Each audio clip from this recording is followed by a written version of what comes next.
Assalamualaikum warahmatullahi wabarakatuh. Hai semua, apa khabar? Muklimah harap semuanya sihat-sihat ya.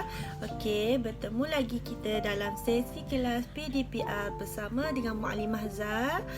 Okey, jom kita tengok topik apakah kita akan belajar untuk hari ini. Sebelum tu, marilah kita sama-sama baca doa sebelum belajar. Baiklah, hari ini Muklimah akan terangkan kata imbuhan yang kedua untuk subjek Jawi tahun 3. Okey, kita buka pada muka surat 37. Okey. Baik. Untuk imbuhan yang ni, anak-anak, jom kita tengok apakah maksud imbuhan yang kedua ni. Okey. Imbuhan awalan yang menukarkan atau menghilangkan huruf awal dan kata dasar. Okey. Apakah maksud dia? Jom kita tengok. Okey, maksudnya imbuhan awalan di, se dan ke. Okey, semua perkataan kata dasar yang bermula dengan huruf alif dan menerima imbuhan awalan di, se dan ke hendaklah diletakkan huruf hamzah di atas huruf alif. Okey.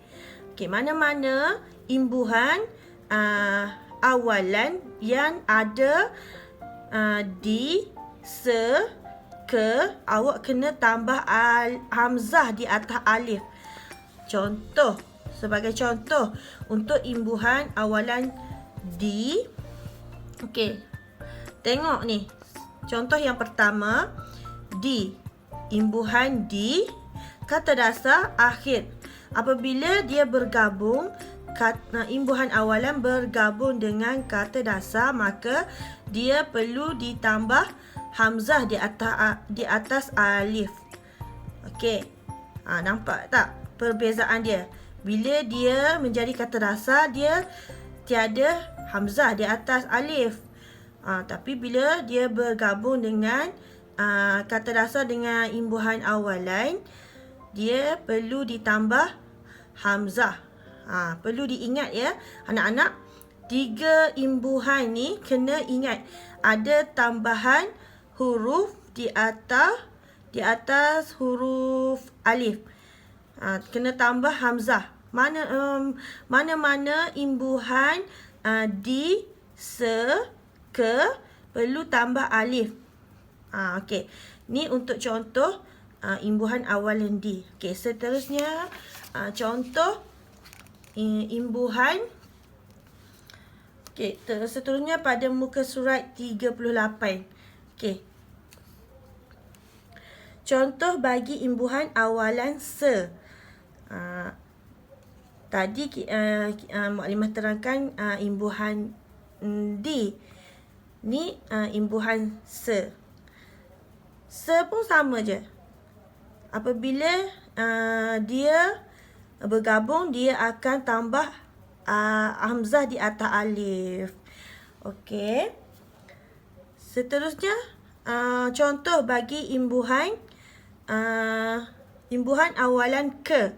Sama juga, kena tambah hamzah di atas alif apabila kata imbuhan awalan bersambung dengan kata dasar, maka ditambah hamzah di atas alif. Okey. Contoh-contoh yang lain pun banyak. Anak-anak boleh tengok pada contoh-contoh yang lain. Okey. Cuma Muklimah terangkan satu-satu supaya untuk ringkaskan penerangan ini. Okey. Baiklah. Semoga apa yang Muklimah terangkan ini anak-anak boleh faham dengan baik ya. Okey. Seterusnya kita pergi kepada imbuhan imbuhan awalan men dengan pen. Okey. Men dengan pen ni dia ada juga dia punya perubahan. Maksudnya dari segi jom kita tengok. Okey, maksudnya apabila bertemu dengan kata dasar yang dimulai dengan huruf alif yang berbunyi A, I atau U, hendaklah dibuang huruf alif. Okey, tadi kita tambah huruf hamzah untuk imbuhan awalan di seka. Kalau imbuhan men dengan pen ni, kita buang alif. Okey, macam mana tu? Jom kita tengok contoh dia. Okey, contoh bagi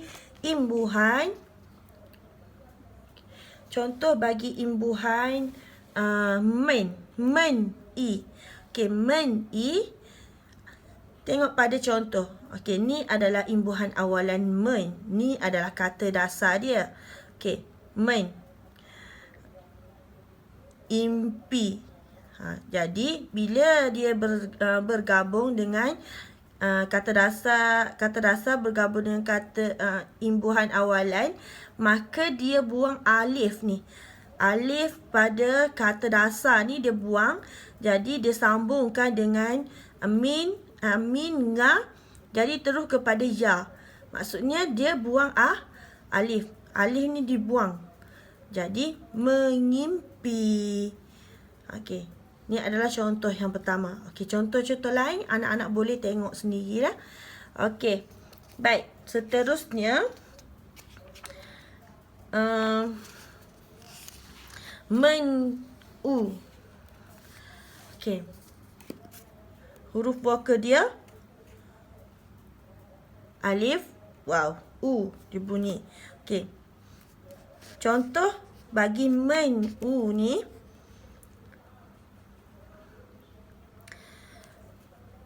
ni adalah imbuhan awalan dan ni kata dasar dia. Okey. Tengok. Bila dia tidak bersambung, dia ada alif kan? Okey. Tapi bila disambungkan dengan kata imbuhan awalan, maka dia buang alif dan menjadi mengubat. Ni ubat, men, ubat. Jadi mengubat, dia buang alif. Perlu diingat ya. Kalau imbuhan men, pen, men-u, men-i, pen-u, pen-i, kena buang alif. Okey. Perlu ingat ya. Kalau nanti contoh ada soalan, jumpa soalan macam ni, perlu ingat ya, sambungan dia kena buang alif. Jangan sambung nga sambung dengan alif, tak boleh. Sebab dia memang tak boleh disambung. Dia punya format dia tak boleh sambung dengan alif. Dia kena buang alif. Kena ingat beza antara imbuhan di, se, ke dengan pen dengan men ni. Beza dia kalau di, se, ke, dia kena tambah hamzah di atas alif. Kalau men dengan pen, beza dia kena buang alif. Okey, pada kata dasar tu kena buang alif. Okey. Baiklah, sama juga dengan pen, pen-i, pen-u, sama juga. Tengok. Bila dia bersambung, dia jadi dia kena buang alif. Sama juga yang ni, buang alif. Tengok ni. Pengusun. Usun kan? Kalau kata dasar dia usung. Kalau bersambung, imbuhan awalan bersambung dengan kata dasar, dia jadi pengusung. Dia kena buang alif. Okey. Okey. Setakat ini saja penerangan daripada Muallimah. Semoga apa yang Muallimah terangkan anak-anak boleh faham dengan baik dan terus bersemangat untuk belajar. Okey, Assalamualaikum.